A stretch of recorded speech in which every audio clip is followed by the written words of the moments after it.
Hello guys, sebelumnya bismillahirrahmanirrahim. Assalamualaikum warahmatullahi wabarakatuh. Nah, pada kali ini bertemu lagi dengan saya pada channel Fakta Rakyat.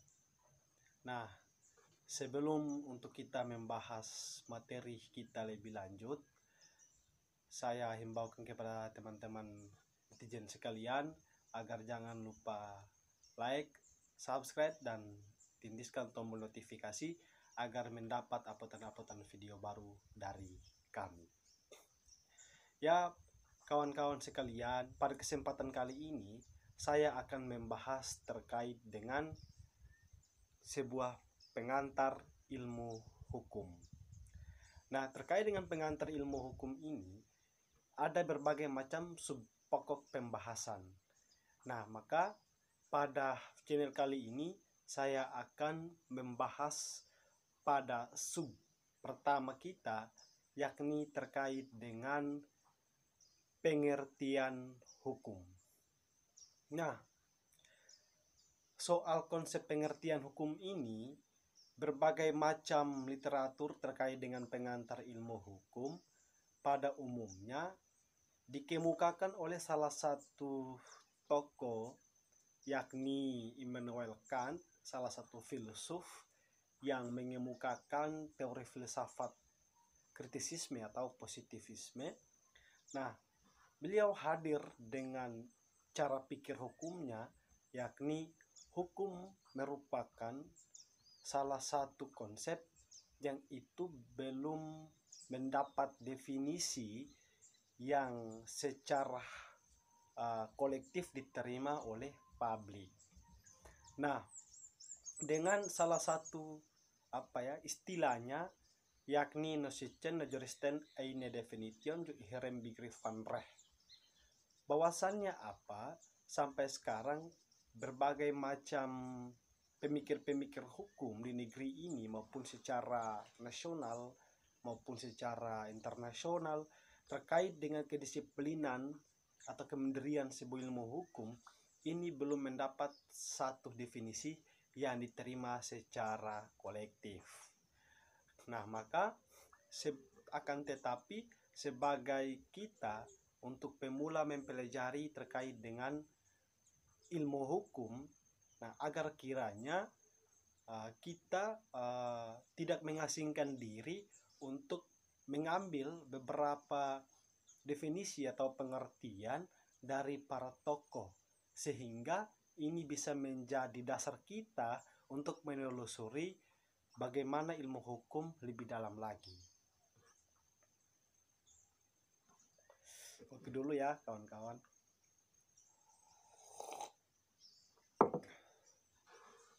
Nah, kita lanjut.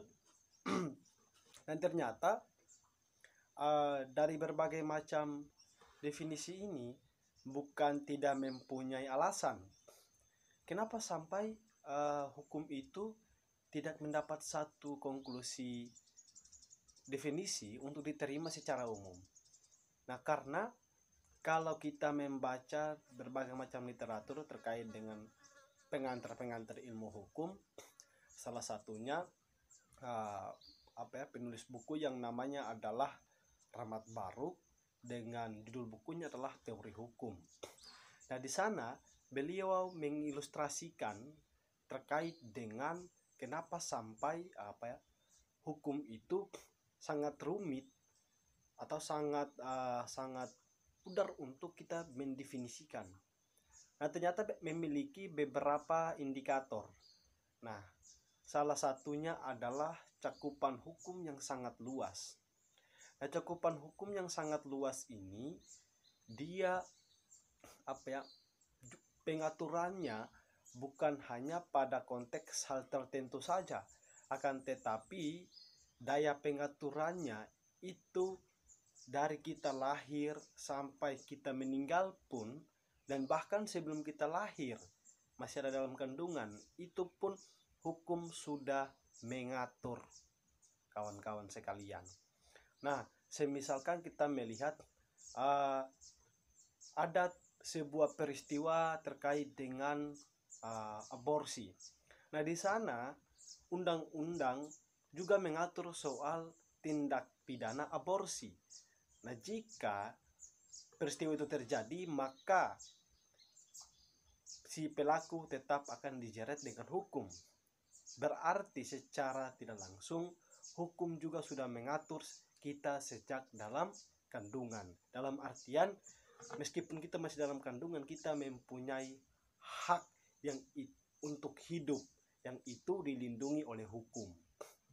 Nah, dan kawan-kawan sekalian, selain daripada luas cakupannya, ini pengaturan hukum pun sangat dalam konteks daya ikatnya, ini sangat luas. Nah, kalaupun kita beranjak pada salah satu buku yang ditulis oleh Fran Maramis terkait dengan pengantar ilmu hukum, nah di sana juga beliau menyarankan agar sekiranya dari faktor-faktor tadi untuk menjadi terang bagi pikiran kita untuk mendalami ilmu hukum, di sana disuguhkan berbagai macam pakar-pakar hukum yang mengemukakan pendapat mereka terkait dengan hukum itu sendiri.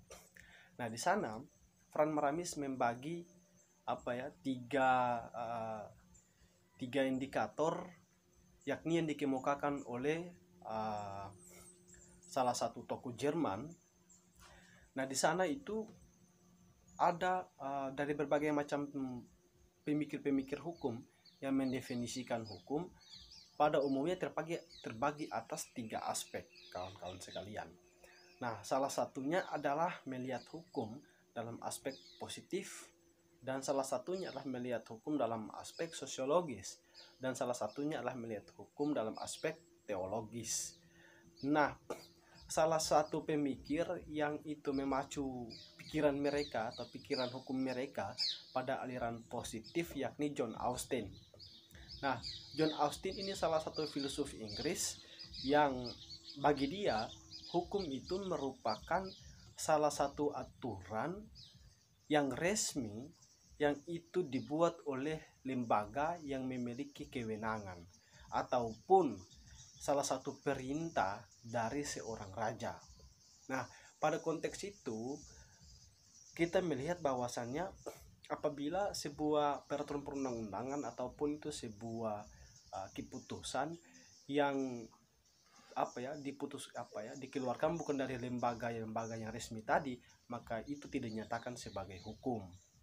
Berarti pokok pikirannya John Austin, apabila sebuah peraturan perundang-undangan atau sebuah peraturan itu dikeluarkan oleh suatu lembaga yang resmi. Nah, misalkan pada konteks kekinian untuk di negara Republik Indonesia, maka yang memiliki kewenangan untuk membuat undang-undang yakni Presiden ataupun DPR. Nah, maka lembaga-lembaga inilah yang memiliki sebuah kewenangan untuk mengeluarkan sebuah produk peraturan perundang-undangan. Nah, kalaupun pemahaman sosiologis, salah satu pemikir hukum yang tersohor yakni Van Savigny. Nah, Van Savigny ini juga dia melihat bahwasannya hukum itu merupakan pentulan bayangan kehidupan masyarakat. Nah, berarti bagi dia hukum yang sebenarnya itu adalah hukum yang dimana itu seirama dengan tingkah laku kehidupan masyarakat, bagaimana tata kelola kehidupan masyarakat. Nah, di sana merupakan ada standar-standar norma untuk masyarakat menjalankan hidup mereka. Nah, bagi Van Savigny itulah hukum bagi dia. Nah, akan tetapi pada konteks yang lain lagi, di sini ada pemahaman yang bersifat teologis atau mengutamakan pada konteks pada konteks penilaian normatif yang ada di dalam tubuh pengertian hukum. Yang diprioritaskan adalah soal keadilan atau isi daripada tingkah laku tersebut. Nah, pemahaman ini dikemukakan oleh salah satu santos gereja di abad pertengahan pada waktu itu, yakni Van Savigny. Nah, Van Savigny dengan teorinya bahwa unjust law no is al, hukum yang tidak adil itu bukanlah hukum.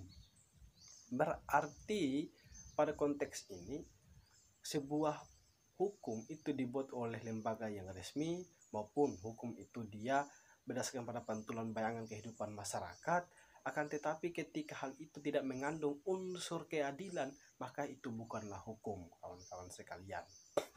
Nah, dari tiga aspek ini sudah tentu tergantung bagaimana kita selaku masyarakat melihat bahwasannya pemahaman kita terkait dengan hukum ini ketika ada sebuah kebijakan oleh pemerintah ataupun ada tingkah laku tertentu di kehidupan masyarakat yang itu dilakukan terus-menerus.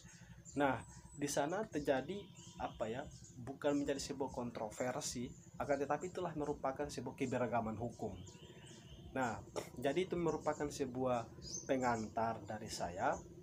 Kurang dan lebih saya mohon maaf. Sekali lagi jangan lupa subscribe, tindiskan tombol lonceng, dan like ataupun komen di kolom komentar agar kita bisa mendiskusikan hal ini secara kolektif. Mungkin sekian. Wassalamualaikum warahmatullahi wabarakatuh. Sampai bertemu pada channel yang berikutnya, kawan-kawan.